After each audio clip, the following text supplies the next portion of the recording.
Saya tuh mau slideshow, bentar kok malah nggak muncul ya? Oh, sudah. Baik, Assalamualaikum warahmatullahi wabarakatuh. Selamat sore, Mas Mbak Waalaikumsalam semua. warahmatullahi wabarakatuh. Untuk Selamat sore, Kak. untuk perkuliahan kita adalah diberi nama ekologi dan pencemaran lingkungan. Jadi kalau kita berbasis pada disiplin ilmu, pada level L1 itu ekologi dan pencemaran lingkungan itu merupakan sebuah mata kuliah yang berbeda. Jadi memang perbedaannya cukup lumayan ya. Jadi ekologi itu adalah mata kuliah yang mempelajari bagaimana hubungan timbal balik antara makhluk hidup dengan lingkungan. Makhluk hidup yang dimaksud di sini adalah ya semua yang mempunyai nyawa atau biotik, mulai dari mikrobia, kemudian mungkin jamur, kemudian tanaman, hewan vertebrata termasuk manusia di dalamnya. Nah, karena kehidupannya ada di sebuah habitat, maka dia tentu harus berinteraksi dengan lingkungan. Nah, ini dipelajari dalam ilmu ekologi namanya.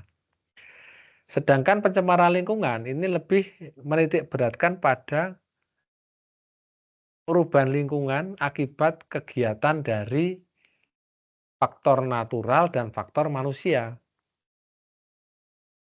Jadi alam ini juga bisa memberikan cemaran pada lingkungan. Lebih-lebih dengan kehadiran manusia, maka pencemaran menjadi lebih berat lagi yang membebani pada aspek lingkungan. Contoh pencemaran dari natural ya. Mungkin Mas Mbak tahu lah ada namanya aktivitas erupsi sebuah gunung berapi. Itu memberi pencemaran itu. Karena dia merusak lingkungan, membuat lingkungan tidak lagi sesuai dengan peruntukannya. Sungai yang harusnya menjadi tempat hidup bagi ikan, bintos, plankton. Tapi karena ada terjangan lahar panas, maka dia menjadi mati semua yang ada di situ. Bahkan tumbuhan yang ada di sekitar puncak gunung atau daerah yang terjangkau oleh sebuah erupsi menjadi rusak. Jadi peruntungan tidak sesuai. Maka kita kembalikan sebuah definisi pencemaran lingkungan, yaitu masuknya atau dimasukkannya makhluk hidup, zat, energi, dan senyawa lain sehingga menyebabkan peruntukan lingkungan menjadi berubah. Itu adalah definisi pencemaran lingkungan menurut Undang-Undang Nomor 32 Tahun 2009. Nah, itu pada level S1 kan mereka berubah ini, berdiri sendiri-sendiri. Karena bersifat monodisiplin. Maka begitu kita masuk ke level S2 ini akan ditumpang tindihkan, digabungkan. Sehingga di situ menjadi sebuah keilmuan yang bersifat multidisiplin. Gandeng. Nah, kalau sudah digandengkan ini tentu ada kelebihan dan kekurangannya. Kelebihannya apa? Ya kita bisa berpikir lebih secara holistik. Jadi berpikir secara lebih holistik itu apa ya istilahnya? Kemudian juga menyeluruh, betul. Nah, menyeluruh. Kemudian di samping itu juga ada kekurangannya. Karena kita tidak akan sangat susah mensinkronkan dua buah ilmu yang saling beririsan. Jadi kalau sendiri-sendiri kan nggak ada irisan tuh. Masih jadi ekologi, sini jadi pencemaran lingkungan, nggak ada irisan. Tapi begitu diiriskan di S2 maka mungkin akan tadi keuntungannya akan lebih holistik, lebih integratif, tapi juga mungkin akan menjadi ya semacam ego terhadap ilmu, egosentrisme ilmu.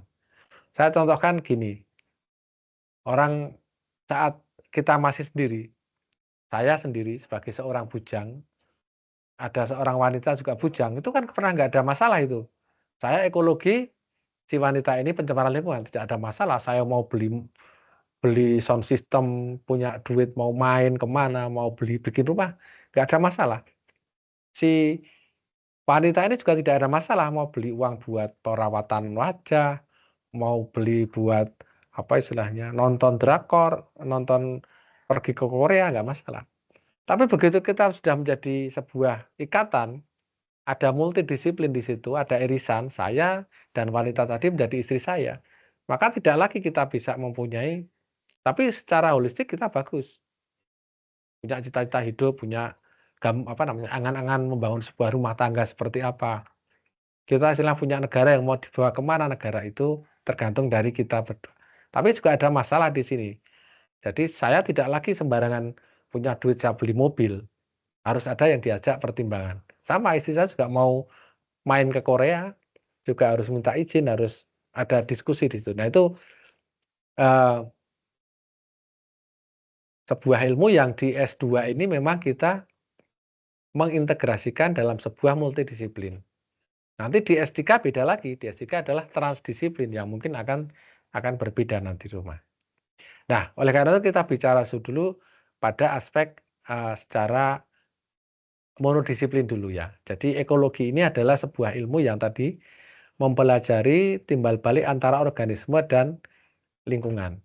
Ini saya berikan dulu di awal karena saya yakin Mas Mbak ini background-nya tidak semua dari biologi atau dari kehutanan atau dari perikanan atau pertanian yang mungkin sudah akrab dengan bidang ilmu ekologi. Kenapa kok ini dipelajari? Karena kompleksitas hubungan makhluk hidup dengan lingkungan itu sangat-sangat tinggi sekali. Di mana komponen itu saling berinteraksi, tidak sederhana yang Anda bayangkan. Jadi faktor-faktor abiotik itu berperan penting di dalam kehadiran atau ketidakhadiran faktor biotik.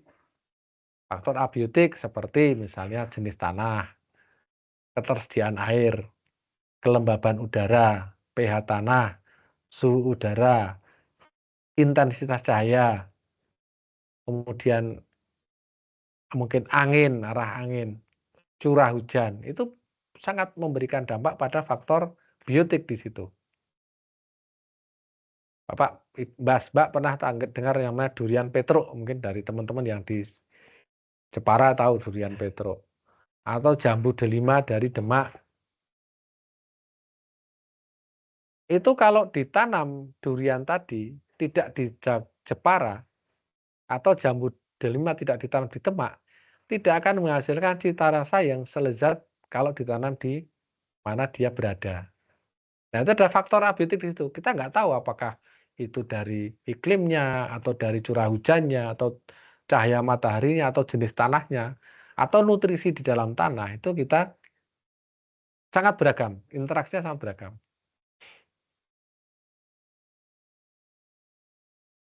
Yang mungkin bisa Mas Mbak rasakan misalnya, sekarang saya bawa ke daerah di pesisir utara Jawa ya, di pantai Tambak Loro. Anda mungkin ada sebagian yang tidak merasa nyaman di situ.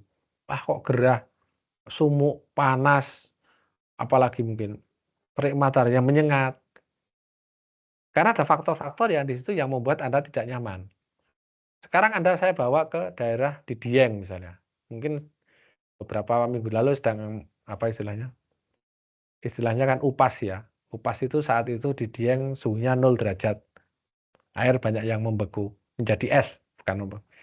Itu mungkin ada sebagian yang tidak nyaman juga, terlalu dingin, sesak nafas, pilek, hidungnya buntet. Nah, itu adalah faktor abiotik yang berpengaruh pada manusia. Yang nyaman di mana sekarang? Ya kalau dingin, jangan dingin banget. Kalau panas, jangan panas banget. Udaranya sejuk. Nah, itu di mana? Ya mungkin di Temanggung atau Wonosobo atau mungkin di daerah sana Karanganyar di Lawu atau di Malang, Bandung. Nah, itu kan daerah yang mungkin nyaman bagi orang. Nah, itu adalah faktor yang bekerja yang membuat kita nyaman di situ itu. Mungkin kalau dilihat suhunya kalau di apa ya? Di dicek satu-satu suhunya, kelembaban udaranya, kemudian cahaya matahari yang diterima, lalu ada lagi curah hujannya itu mungkin ada kemiripan tempat-tempat yang nyaman tadi ada kemiripan. Sehingga tadi faktor-faktor tadi yang saling berinteraksi untuk menyebabkan makhluk hidup itu tinggal nyaman di situ. Maka untuk daerah-daerah yang ekstrim, jarang dijumpai makhluk hidup dalam keadaan yang melimpah. Anda datang ke gurun Sahara misalnya, ya paling ketemunya apa, nggak ada apa-apa di sana. Mungkin serangga kecil semacam kumbang atau laba-laba atau kalajengking, pohonnya kalau ada ya kaktus, hewan besarnya mungkin onta, sekali-kali Anda bisa melihat. Tapi begitu Anda ke Katulistiwa di daerah pusat-pusat keanekaragaman hayati di Afrika, Amazon, India, Kalimantan, makhluk hidupnya sangat beragam ya. Pohonnya sangat banyak. Saya pernah melakukan pemantauan keanekaragaman hayati untuk baseline di beberapa perusahaan tambang di Kalimantan, di Sumatera itu luar biasa sekali. Jumlahnya bisa ratusan pohon di situ. Hewannya dari kelompok kita hanya mengkaji hewan mamalia, aves burung, kemudian herpeto, fauna itu reptil dan amfibi, itu juga banyak sekali. Dan itu menunjukkan bahwa itu daerah yang nyaman untuk ditinggali karena faktor lingkungan sangat mendukung. Begitu juga kalau kita ke arah kutub. Di kutub juga akan jarang lagi kita sampai kutub. Hewannya paling ketemunya apa? Mungkin semacam rubah ya, rubah kutub, serigala, kelinci, kemudian anjing laut, beruang kutub sebagai pemuncak predator di sana. Tumbuhannya mungkin juga sangat minim, hanya tumbuhan lumut dan juga semacam perdu di situ. Nah, kalau kita berbicara ekologi, maka ada suatu struktur atau spektrum atau hierarki ya. Mulai dari yang terkecil adalah sebenarnya sel. Sel tubuh kita itu merupakan bagian tubuh terkecil. Kalau di dunia kimia, bagian terkecil dari sebuah senyawa adalah unsur atom ya. Ada C, N, K, P, S, AU, PB, Hg, dan seterusnya. Nah, kalau sel apa? Sel darah merah, sel darah putih, sel epitelium itu sel. Di dalam sel itu ada inti sel. Di dalam inti sel di situ ada kromosom. Di dalam kromosom ada gen. Nah, gen inilah yang menyebabkan perbedaan antar spesies. Variasi antar individu. Ini disebabkan karena gen ini atau DNA. Kenapa ada monyet, ada anjing, ada kuda, ada pohon rambutan, pohon durian? Karena ada gen yang berbeda di situ, di dalam inti selnya, di dalam kromosomnya. Semakin mirip suatu spesies, maka susunan gennya juga semakin dekat. Kita dengan kita manusia dengan orang hutan itu kan kekerabatannya lebih dekat ya, lebih mirip daripada kita dengan kuda misalnya. Ya karena susunan gen kita hampir sama. Hanya berbeda pada beberapa, kalau ada namanya adenin, tiamin, sitosina, itu ada beberapa yang berbeda sedikit kita dengan orang hutan. Jadi kalau bapak ibunya kita lahir ke anak di dalam apa namanya, ada meleset gennya sedikit, nanti anaknya keluarnya bisa kayak orang hutan bisa. Nah itu unsur terkecil itu gen. Kemudian ada sel ya, sel-sel tadi berkelompok membentuk jaringan namanya. Jaringan di tubuh kita ada jaringan lemak, jaringan otot. Jadi otot bisep Anda itu juga jaringan. Otot yang di paha juga jaringan. Kemudian jaringan tadi membentuk namanya organ. Ada jantung, paru-paru, otak, kemudian lambung itu organ, tangan, kaki itu organ namanya. Organ-organ membentuk suatu sistem organ namanya. Sistem pencernaan dimulai dari mulut atau kemudian gigi, lidah, kerongkongan, lambung atau ventriculus. Ventriculus masuk ke intestinum duodenum, jejunum, ileum atau apa? Usus 12 jari, kemudian usus besar, intestinum crassum, rektum, anus keluar. Itu pencernaan seperti itu. Beda dengan mungkin pernafasan. Dari hidung, kemudian rongga hidung, tenggorokan, kemudian bronkus, paru-paru, alveolus. Ada lagi sistem peredaran darah. Jantung, aorta, arteri, kemudian sampai kapiler darah, balik lagi ke jantung itu peredaran. Nah, sistem-sistem organ tadi membentuk yang namanya organisme. Jadilah manusia, sapi, kemudian tumbuhan, itu sama. Jadi itu menjadi organisme. Nah, organisme ini yang dipakai sering untuk indikator keanekaragaman hayati. Jadi kalau kita bicara keanekaragaman hayati ada 3 level kan. Ada keanekaragaman hayati tingkat genetik, spesies, dan ekosistem. Nah, kalau kita bicara dalam hal proses pembangunan, maka keanekaragaman ini yang membuat negara kita menjadi negara yang makmur. Sebenarnya surganya dunia karena semua kebutuhan manusia dicukupi dari keanekaragaman yang ada tadi. Keanekaragaman genetik misalnya, ada pisang pisang apa namanya? Pisang Ambon, pisang Raja, pisang Kapok, pisang tanduk itu kan keanekaragaman genetik pada pisang. Pisang sendiri beda dengan rambutan, dengan durian, mangga. Hampir tiap tahun kita punya buah. Lalu keanekaragaman ekosistem, ada ekosistem terumbu karang, mangrove, padang lamun, hutan-hujan tropis, savana, stepa, taiga, tundra, gurun, es, itu ekosistem. Nah, untuk sampai keanekaragaman ekosistem, maka kita harus melalui dulu. Ada organisme tadi spesies ya, ada manusia. Manusia yang berkumpul di waktu yang sama, tempat yang sama disebut dengan populasi. Jadi kita ini bukan populasi sekarang karena tempatnya kita nggak sama. Saya di Tembalang, mungkin Mas Akmal di rumahnya, ada yang mungkin hadir di mil, ada yang di tempat kerjanya, ada yang di mobil dalam perjalanan, berarti tempatnya nggak sama.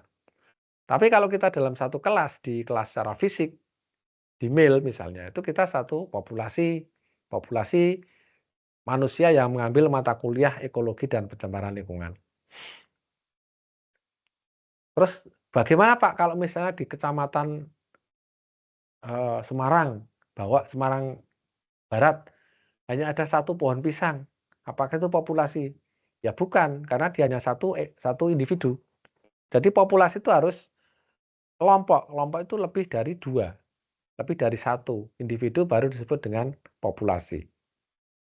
Jadi kalau kita contohkan padang atau di sawah ya, sawah itu ada populasi padi kan, padinya kan nggak hanya satu, hidup di situ, waktunya di situ sama.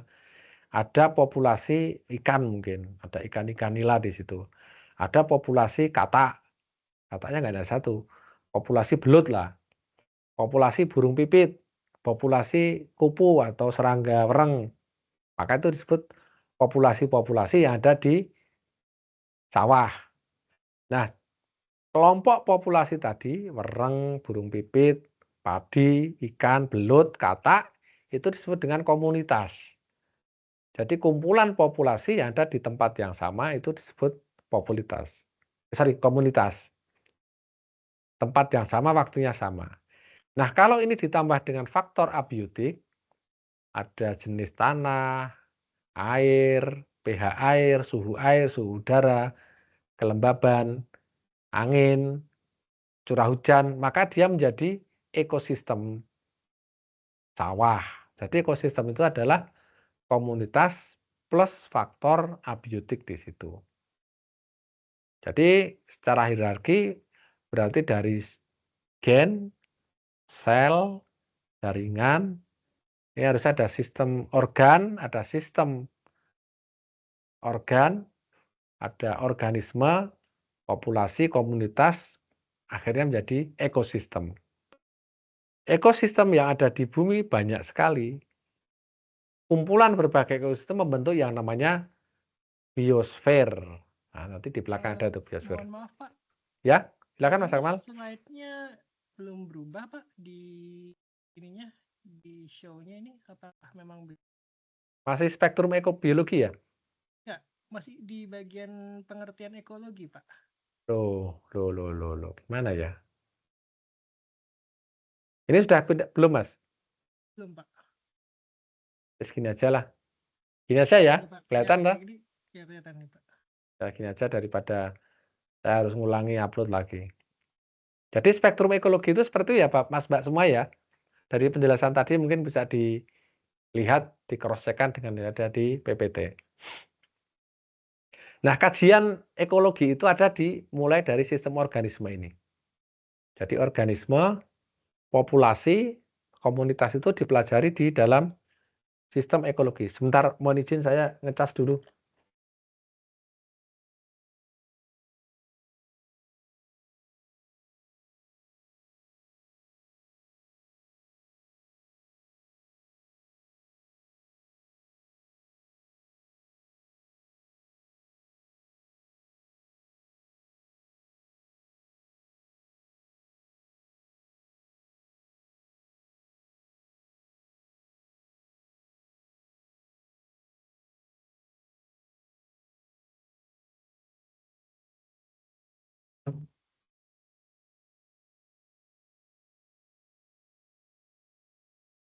Mumpung belum lupa, ini saya bukakan dulu untuk kuliahnya ya. Nanti Anda nggak bisa absen.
Ya, silakan Mas Akmal itu di-share ke teman-temannya ya. Halo Mas Akmal.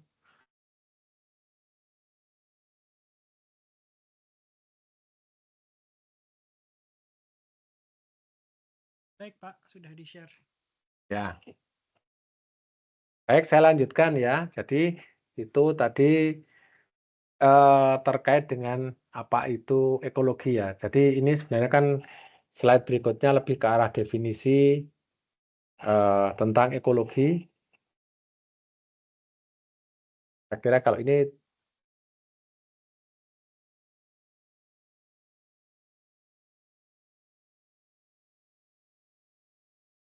nah, saya masuk ke slide yang di dalam organisasi kehidupan itu kita berbicara dari level yang paling sempit, yaitu tadi, sampai yang level paling luas berupa biosfer. Nah, kalau kita kaitkan dengan pencemaran lingkungan, ada beberapa aktivitas manusia yang menyebabkan terganggunya biosfer ya. Jadi pencemaran ini tidak mengenal batas administrasi negara, tidak mengenal batas benua atau bahkan samudra. Sebagai contoh, sebuah isu yang paling seksi sekarang adalah tentang mikroplastik. Mikroplastik ini ada dua kelompok. Ada mikroplastik primer dan ada mikroplastik sekunder. Mikroplastik primer itu adalah memang di dalam produk-produk untuk manusia dia sudah dalam keadaan sebagai mikroplastik. Contohnya produk sampo, deterjen, itu banyak menggunakan mikroplastik yang digunakan untuk melembabkan rambut, melembabkan kulit, untuk menarik kotoran itu menggunakan mikroplastik. Sabun deterjen yang untuk sabun cuci pakai mikroplastik untuk menarik kotoran dari pakaian kita yang kotor. Di dalam bedak yang mbak-mbak pakai ini ada mikroplastiknya juga. Di dalam sampo yang kita gunakan ada mikroplastiknya. Jadi kalau kita gunakan dia dibilas dengan air akan masuk ke dalam sistem akuatik yang ada di sekitar kita. Jadi dia sudah terbentuk sebagai mikroplastik.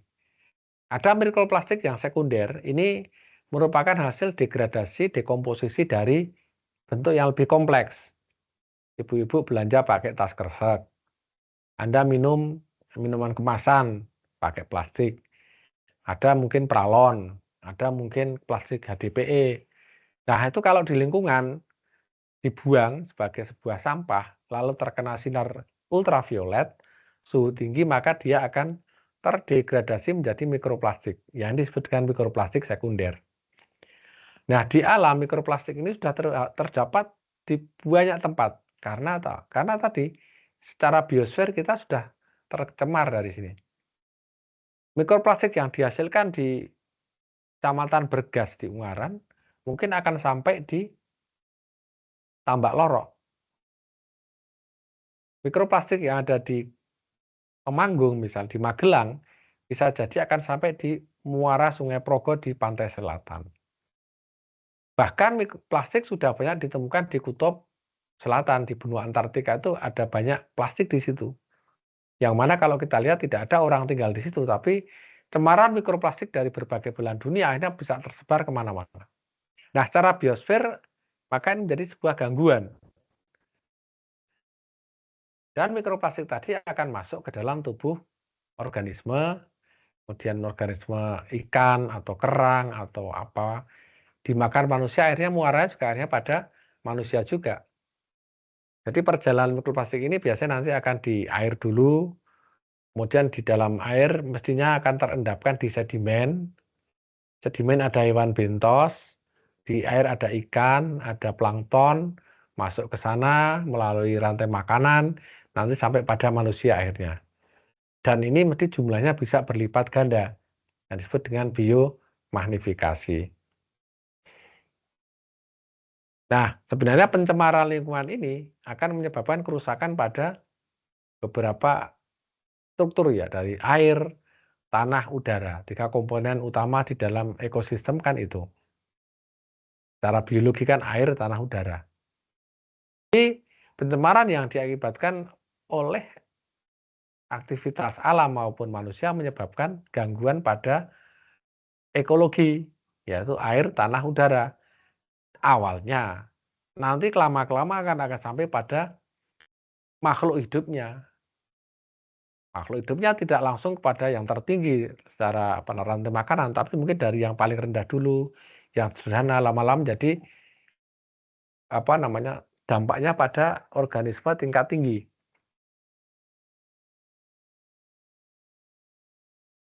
Nah, pencemaran bisa sumbernya dari berbagai macam.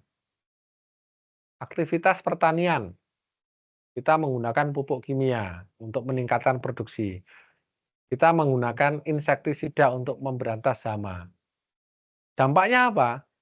Tidak hanya hewan target yang mati, bukan werengnya saja yang mati, kupunya mati juga, lebahnya mungkin mati, mungkin hewan-hewan pemakan wereng malah mati. Nanti itu tidak ramah lingkungan di situ. Kemudian dia akan masuk ke sungai kan residunya. Masuk ke air, masuk ke irigasi, ke sungai, terkumpul di waduk, atau bahkan sampai ke laut. Mencemari biota yang ada di air. Dan masa tinggal dari cemaran tadi juga mungkin cukup lama ya.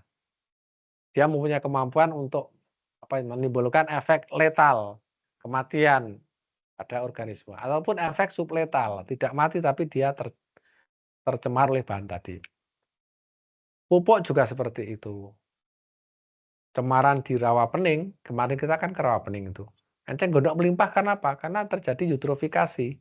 Ada peningkatan jumlah nutrien dari nitrogen, fosfor dari pupuk kan itu. Tapi justru airnya jadi subur. Hanya subur tanaman enceng gondoknya menjadi sangat subur lagi. Jadi cemaran juga. Kenapa enceng gondok disebut cemaran? Karena dia kan sebagai makhluk hidup yang tadi masuknya dia tidak sengaja dia dimasukkan ke situ. Dulunya orang Belanda mendatangkan enceng gondok untuk hiasan di kolam sebagai teratai. Tapi ada yang lepas ke perairan sehingga menjadi blooming. Menjadi jumlahnya berlipat ganda. Akhirnya karena enceng gondok ini mampu menguapkan air cukup tinggi, volume waduknya menjadi cepat berkurang. Jadi kemampuan waduk untuk memutar turbin, peruntukan untuk memutar turbin sebagai sumber PLTA menjadi berubah. Makanya dia masuk ke dalam pencemaran kalau kita sebut di situ. Pencemaran tanah juga bisa dari mikroplastik, bisa dari logam berat. Itu bisa menyebabkan kerusakan pada tanah. Pencemaran udara akibat dari cerobong asap, akibat dari pembakaran lahan gambut, pembakaran plastik, keluarnya metan, pembakaran yang menghasilkan karbon, CO2. Itu menyebabkan pencemaran pada udara. Jadi biosfer secara umum sudah tercemari oleh berbagai aktivitas, terutama dari antropogenik, dari faktor manusia. Kalau pada zaman dahulu, di mana populasi manusia masih sedikit atau bahkan belum ada, maka cemaran yang dimunculkan dari faktor alam itu akan dengan mudah dinetralisir oleh alam sendiri. Dulu gunung meletus banyak. Danau Toba itu jadi kayak Danau Toba karena ada gunung yang meletus di Gunung Toba. Kenapa nggak ada korban, nggak ada berita? Ya karena belum ada orang waktu itu. Siapa yang memberitakan?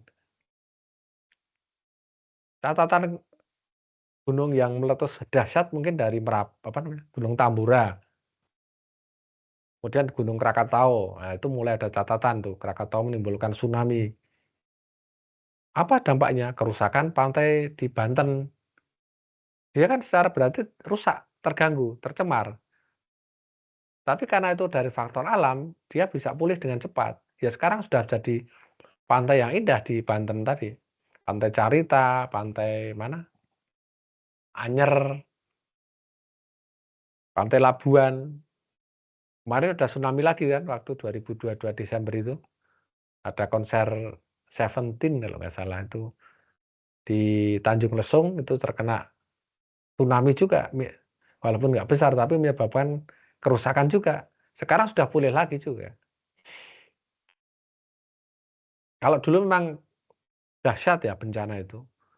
Menimbulkan pencemaran lingkungan jelas. Tapi bisa dikembalikan alam dengan cepat karena memang mempunyai resiliensi ekologi yang masih bagus di situ. Nah, kerusakan pada ekosistem juga banyak disebabkan karena faktor antropogenik. Tingginya kunjungan wisata yang senang melakukan diving, snorkeling, menyelam menyebabkan ekosistem terumbu karang ini menjadi banyak yang mati, terganggu, rusak.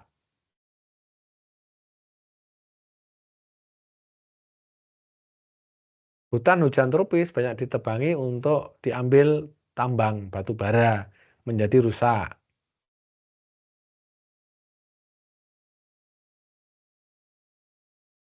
Itu untuk sebuah organisasi kehidupan ya. Nah, untuk bahasan ekologi sendiri itu bisa dipelajari dalam berbagai level ya. Yang pertama adalah level individu. Jadi ya individu itu ya misalnya seorang manusia, seekor monyet, atau sebatang tanaman jati, terbesi itu level individu. Secara populasi kelompok di situ misalnya ekologi manusia. Ya, manusia di sini ada beberapa kelompok ya. Bahkan saya yakin di kelas Anda sendiri ya, saya nggak tahu ya. Tapi biasanya akan membentuk kelompok-kelompok tertentu berdasarkan passion misalnya. berdasarkan ketertarikan, berdasarkan hobi. Itu mesti ada kelompok-kelompok saya yakin. Ini ada 15 mahasiswa yang ambil mata kuliah ekologi dan pencemaran lingkungan. Saya memprediksi ada mungkin sekitar 3 sampai 4 kelompok yang ini tidak salah, itu sifat naluri manusia seperti itu. Lah wong anak kandung saja ya, misalnya Anda punya anak 4, itu nanti mungkin akan ada kecenderungan yang berbeda kok. Yang nomor 1 mungkin dekat dengan yang nomor 4, yang nomor 2 dekat dengan yang nomor 3 atau yang mana. Itu ada berdasarkan populasi tadi, ada ketertarikan, tergantung passion, tergantung tadi hobi. Lalu level komunitas tadi ya sudah saya sampaikan, ada komunitas yang isinya populasi rumput, populasi belalang, populasi burung, ini pada komunitas padang rumput. Ini terdiri dari beberapa populasi. Ekosistem tadi ya gabungan dari komunitas dengan faktor alam. Nah, apa yang penting di dalam sebuah ekologi adalah adanya interaksi sebenarnya. Interaksi ini terbangun karena adanya hukum alam yaitu rantai makanan, makan-memakan. Jadi kenapa kok populasi zebra bisa dikontrol? Karena ada sejumlah predator di situ. Ada singa, ada wildebeest, kok wildebeest? Hyena, ada singa, ada hyena, ada cheetah mungkin.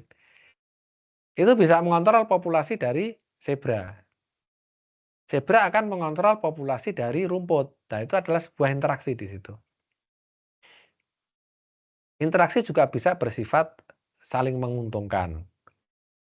Kalau memakan kan yang satu diuntungkan, yang satu dirugikan kan. Interaksi antara zebra dengan singa ya, yang satu diuntungkan karena singa bisa makan zebra.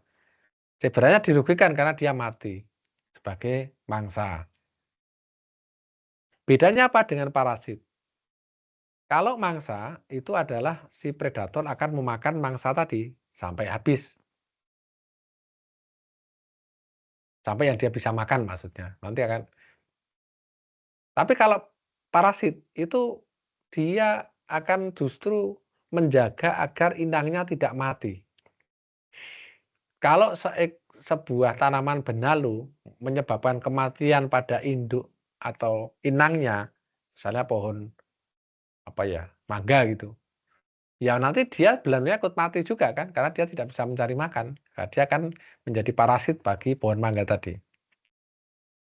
Kalau cacing pita yang ada di tubuh manusia mematikan manusianya, manusia jadi mati, maka dia akan ikut mati cacing pitanya. Jadi cacing pita ini sebuah parasit. Jadi parasitnya akan menjaga agar inangnya tetap hidup, walaupun hidupnya menjadi mati segan, hidup enggan, mati tak anda. Jadi orang misalnya jadi kurus, pucat, matanya cekung, makanya padahal banyak, karena ternyata makanan manusia tadi nutrisinya diambil oleh cacing pita. Ada saling ketergantungan. Ada spesies A, maka dia ada spesies A ini menyebabkan spesies B bisa ada dan hidup.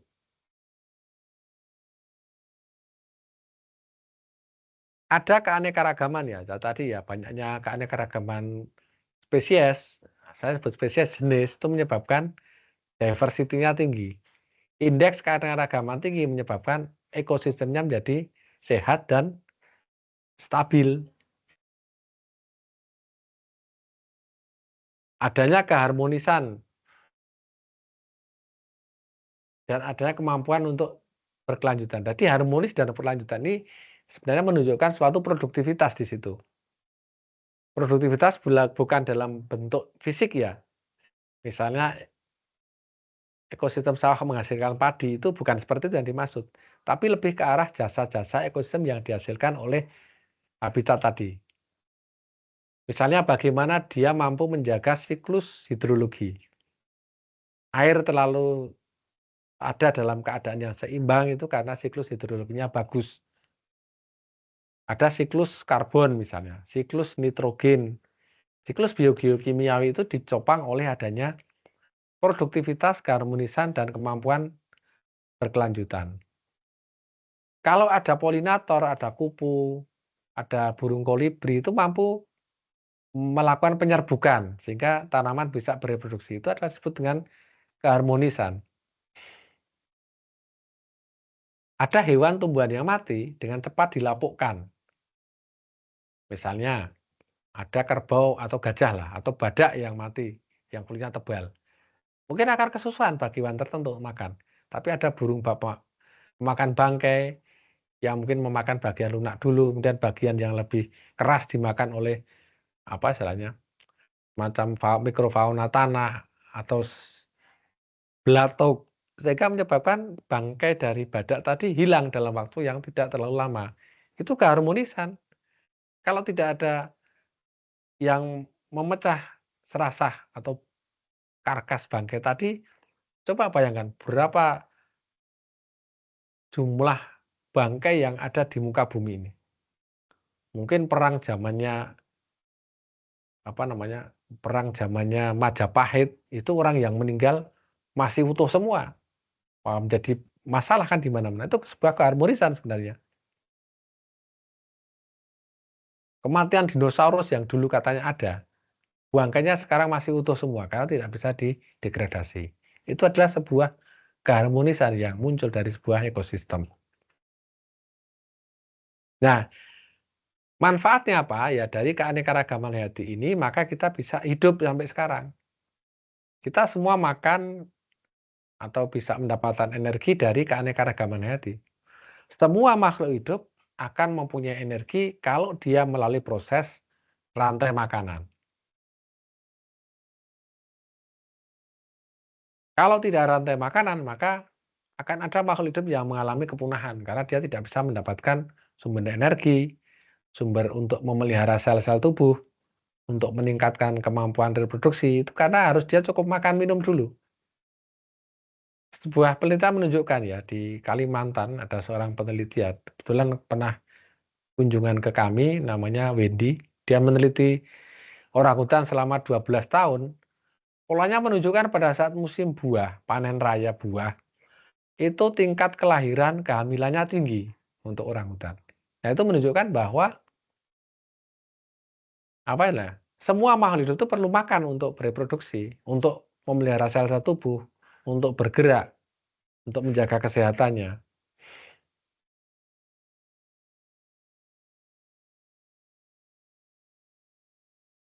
Energi itu ya bisa energi panas, kayak misalnya ini dicontohkan di sini penguin ya.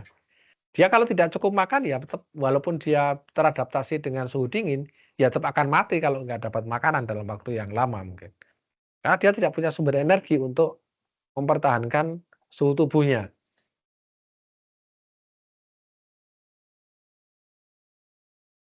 Yang kedua, makhluk ini ada beberapa kelebihan dari makhluk hidup yang bisa pakai oleh manusia untuk mempermudah kehidupannya. Contohnya misalnya, kelelawar ini punya kemampuan ultrasonik.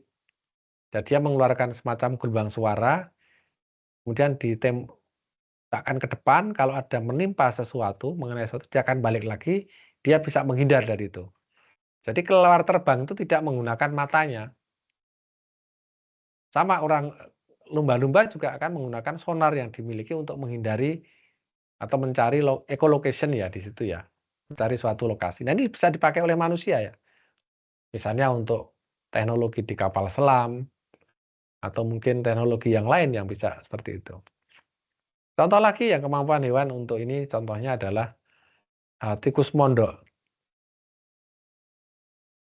Tikus mondok ini tikus yang selama hidupnya tinggal di dalam tanah, dia tidak punya mata, jadi dia makan serangga-serangga di dalam tanah. Tapi dia ini selama hidupnya selalu dalam keadaan bugar. Jadi ada gen yang mau dipunyai oleh tikus mondok menyebabkan dia itu selalu sehat. Nah, ini kalau bisa di gen ini disisipkan ke gen manusia, maka manusia ini tidak akan mengalami penyakit degeneratif ya. Tidak akan terkena diabetes, tidak akan terkena tensi, tidak akan kena kolesterol, tidak akan terkena apalagi asam urat, trigliserid, sebagainya. Jadi dia akan selalu sehat selama hidupnya. Nah, ini sebenarnya ada beberapa potensi yang bisa diambil untuk apa ya, kesejahteraan dan kehidupan manusia.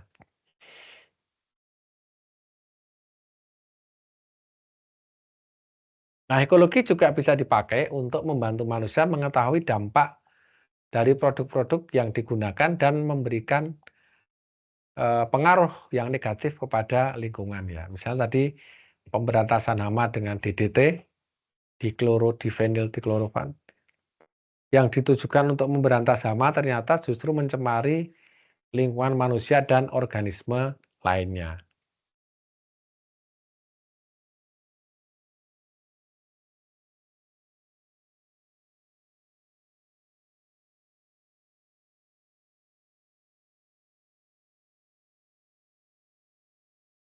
Ekologi ini juga bisa dipakai untuk membantu misalnya di dalam sistem pertanian ya.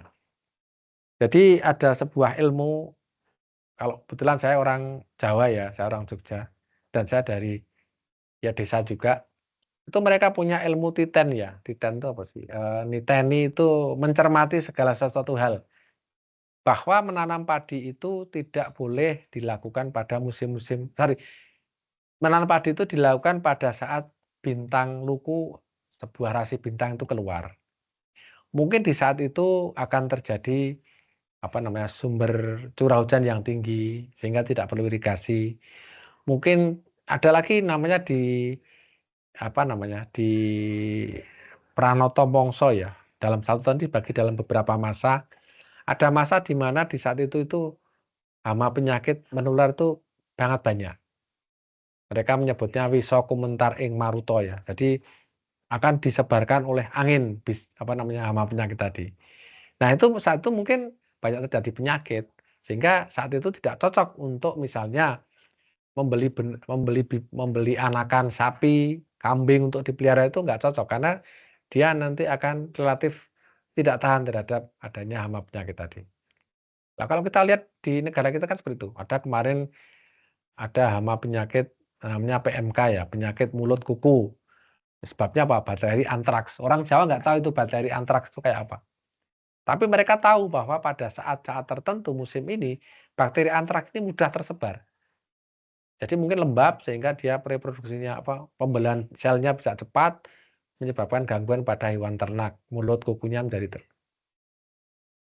Nah, ini bisa ekologi itu sampai ke sana. Bisa melihat bagaimana saat musim hama penyakit berkembang, saat curah hujannya banyak, saat kemarau yang panjang. Kalau sekarang ada El Nino La Nina itu ya karena ekologi juga. Orang juga tahu bahwa menanam padi terus-menerus menyebabkan tanahnya nggak subur. Maka harus diselani dengan tanaman yang mampu mengikat nitrogen dan unsur-unsur dari udara. Ditanamlah kedelai, kacang panjang. Di dalam akarnya ada bintil akar yang mengandung rhizobium, mikrobia yang mampu meningkatkan kesuburan tanah tadi. Oh, nggak siapa yang tahu Mbah Buyut kita ditanya bakteri rhizobium, dia nggak tahu. Tapi aneh dia bisa tahu bahwa dengan menanam tanaman yang mempunyai bintil akar, itu dia bisa mengembalikan kesuburan. Nah, itu hebatnya sebuah hubungan antara manusia dengan lingkungan yang menjadi namanya indigenous knowledge, ya, pengetahuan lokal, bukan bukan kearifan lokal ya, bukan local wisdom ini indigenous knowledge, sebuah pengetahuan lokal yang mereka ketahui. Ekologi juga membantu manusia dalam memastikan ketersediaan energi solar cell, angin, geothermal, biofuel itu juga bisa diperoleh dari energi. Sekarang disebut dengan minyak bukan batu bara ya. Batu bara itu kan dari tumbuhan. Apa batu bara? Berarti ekologi juga. BBF bahan bakar fosil. Jadi bensin, pertamax, pertalite itu kan juga dari makhluk hidup juga sebenarnya awalnya. Jadi beberapa makhluk hidup renik ya, ada kok lupa saya namanya ya.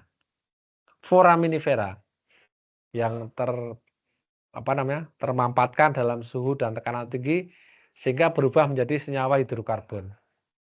Itu dari ekologi juga. Sekarang trennya adalah energi alternatif dari sinar matahari, dari air untuk memutar turbin, dari mikrohidro, geotermal dari bumi, kemudian dari angin, itu kan sebenarnya kan energi alternatif yang berbasis pada faktor-faktor ekologi juga. Ekologi juga membantu manusia dalam merasakan kesehatan ya, contohnya penyakit demam berdarah. Ya kita tahu bahwa sebenarnya nyamuknya itu kan bukan sumber penyakit. Sumber penyakitnya adalah virus dengue yang ada di dalam tubuh nyamuk Aedes aegypti. Nah, nyamuk ini menyuntikkan, atau bukan menyuntikkan, mengambil darah dengan cara menyuntikkan, tapi ada virus yang masuk ke dalam tubuh kita saat dia menyuntikkan. Kenapa kok Bapak Ibu kalau digigit nyamuk gatal? Ya karena dia mengeluarkan semacam cairan antikoagulan sebenarnya untuk menyebabkan darahnya tidak membeku. Darah itu mudah sekali membeku loh. Anda kena pisau saja nggak sampai sobek, nggak sampai 2-3 menit sudah berhenti darahnya. Nah kalau nyamuk menancapkan apa itu istilahnya? Bukan belalai ya, apa ya? Proglotitnya itu ke dalam tubuh kita. Kalau membeku dia nggak bisa ngisep darah kita, maka dia mengeluarkan cairan untuk mencegah pembekuan darah. Nah itu yang menyebabkan gatal, yang menyebabkan bentol. Nah saat dia mengeluarkan cairan, maka ikut juga di situ virusnya tadi. Virus tadi menyebabkan kerusakan pada trombosit. Ya, trombosit ini yang menyebabkan darah kita membeku. Kalau trombosit kita kurang dari 150.000 keping, maka menyebabkan darah kita itu nggak bisa membeku, terlalu encer ya. Jadi kalau di atas 150.000 kan biasanya kan 150 sampai 400.000 per liter itu. Kok per liter, per mililiter, per cc-nya. Sehingga darah kita membeku. Kalau kurang dari itu maka jadi encer sekali dan itu akan bisa lolos dari pori-pori atau bukan, dari kapiler darah kita.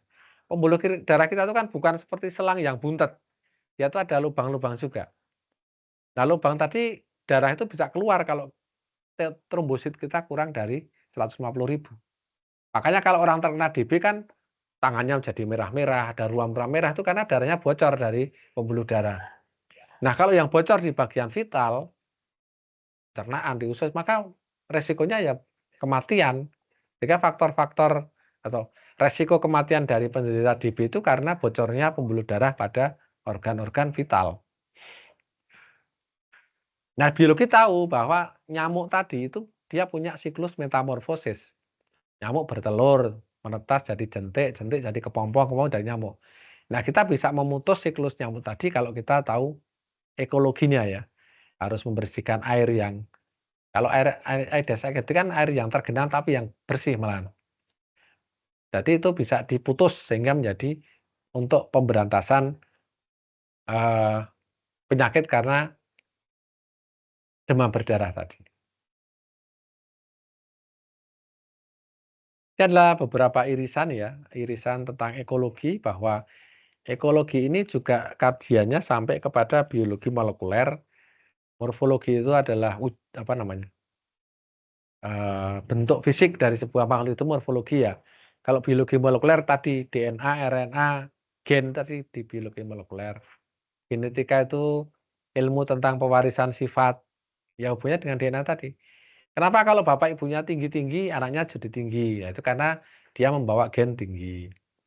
Tapi ada yang bapak ibunya pendek, tapi kok bisa tinggi? Ya karena ada gen tinggi yang terbawa oleh, sorry, ada bapaknya tinggi, punya tinggi, tapi anaknya bisa apa namanya? Tinggi karena ada gen dari bapaknya yang ikut ke bawah, menyebabkan anaknya menjadi tinggi karena mengandung satu gen dominan ya.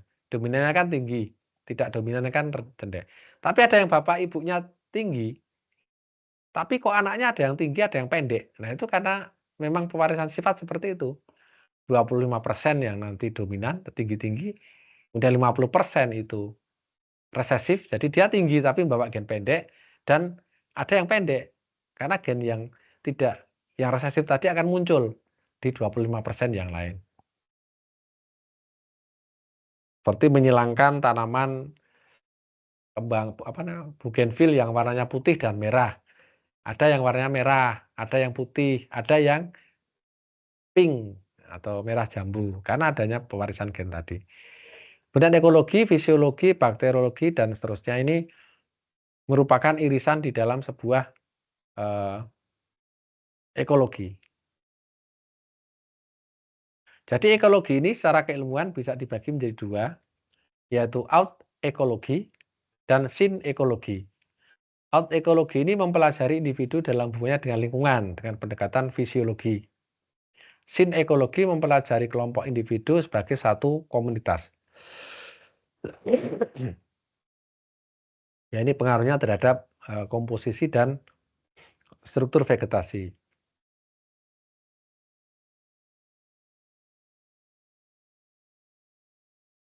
Jadi kalau out ekologi ini lebih ke arah individu. Tapi kalau sin ekologi ke arah populasi tadi.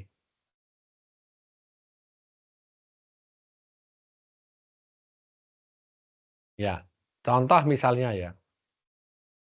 Kenapa ada harimau Jawa, Bali, Sumatera, kemudian ada Siberia, yang walaupun itu satu spesies tapi secara fisik dia berbeda. Siberia mungkin gede-gede, India mungkin masih agak besar, Sumatera agak besar, Jawa lebih kecil, Bali lebih kecil lagi. Ini ada kajian dengan sinekologi namanya. Jadi pengaruh lingkungan ya, mungkin dari mangsa, harimau yang di Siberia kan mangsanya kelompok rusa yang besar-besar yang disebut karibau itu. Tingginya 2 meter, sehingga dia butuh badan yang besar untuk menaklukkan mangsanya. Sementara di Bali, itu tidak ada mangsa yang berukuran besar. Sehingga harimau tadi menyusut secara fisik untuk menangkap mangsa yang tidak terlalu besar. Kalau dari segi survival, sebenarnya hewan yang berukuran besar ini lebih tidak diuntungkan. Kenapa? Karena dia akan lebih banyak mengambil sumber daya kalau hewannya besar. Ya, kalau kita lihat misalnya gajah ini setiap hari harus makan mungkin berapa kintal ya, berapa ratus kilogram rumput. Itu akan lebih rentan terhadap pemusnahan dibandingkan dengan kambing yang hanya makan beberapa kilo. Karena dia butuh sumber daya yang besar. Saat terjadi kelangkaan sumber daya, maka mereka yang rentan terhadap kepunahan.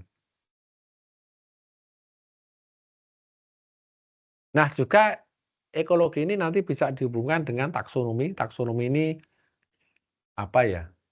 Pengelompokan makhluk hidup berdasarkan kesamaan secara fisik, secara morfologi dulunya. Kalau sekarang kan dengan biomolekuler bisa dibedakan. Itu akan lebih memudahkan ya. Anda datang ke toko buku, semua buku dicampur aduk jadi satu. Anda mau cari buku tentang budidaya ikan lele.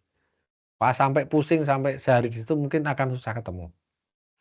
Tapi kalau toko buku tadi mengelompokkan, membuat taksonomi, membuat klasifikasi, ini buku tentang sejarah, buku tentang religi agama, buku untuk anak SD kelas 1, anak SMP, buku tentang budidaya ikan, buku budidaya tanaman. Akan lebih cepat, mungkin nggak sampai 10 menit sudah ketemu buku budidaya tadi. Nah, tujuan dari taksonomi adalah memudahkan untuk mempelajari hal-hal tersebut. Nah, sekarang bagaimana ekologi ini dibagi ya? Data ekologi secara umum dibagi menjadi dua, ekologi terestrial dan ekologi akuatik. Jadi terestrial itu ekologi yang ada di daratan. Ada padang rumput, stepa, savana tadi disebut ya, hutan hujan, kawasan temperate, subtemperate, taiga, tundra itu di daratan semua. Yang akuatik ada dua, ada yang air tawar dan air laut. Freshwater ecosystem itu ada sungai, ada danau. Sedangkan yang marine ecosystem di situ ada banyak, mulai dari padang lamun, terumbu karang, sampai ke lautan lepas. Nah, itu nanti akan kita bahas minggu depan. Jadi mohon izin untuk kuliahnya saya tutup. Sampai di sini dulu. Mungkin ada yang mau didiskusikan, kami persilakan. Mungkin 2 penanya. Atau mungkin ada yang kesulitan absen, enggak? Permisi, Pak. Siapa ya ini ya? Cindy. Mbak Cindy, silakan Mbak Cindy. Maaf, Pak. Tadi saya terlambat absen, Pak. Tapi hadir dari awal. Bentar, kalau gitu saya buka dulu absennya.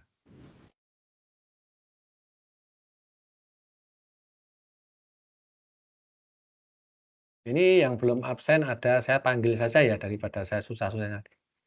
Widya Kurniawan, ada enggak Mas Widya? Hadir Pak Fuad. Nggih. Hadir tapi lupa. Tadi Nah, terlambat. ya lupa nggak apa-apa Mas. Sholat lupa ya Iya, boleh Pak. kok. Kemudian Nggih, bener, Pak. Mas Rajib Wahyu. Belum respon, Mbak Cindy tadi sudah. Berarti Mas Rajib nggak hadir ya ini ya? Coba tak cek di MS Team tadi, ada enggak? Nggak ada kayaknya. Oke, baik. Kalau tidak ada, kami tutup. Untuk materi nanti saya kirimkan. Saya ada kormatnya siapa tadi jadinya ya? Formatnya Khairul. Pak Khairul nanti tolong WA saya ya Pak Khairul untuk mengirimkan PPT-nya. Terima kasih. Selamat berakhir pekan. Saya akhiri. Assalamualaikum warahmatullahi wabarakatuh. Waalaikumsalam. Mohon izin Pak Fuad tadi saya Waalaikumsalam warahmatullahi wabarakatuh. Matur nuwun. Sampai ini podo siki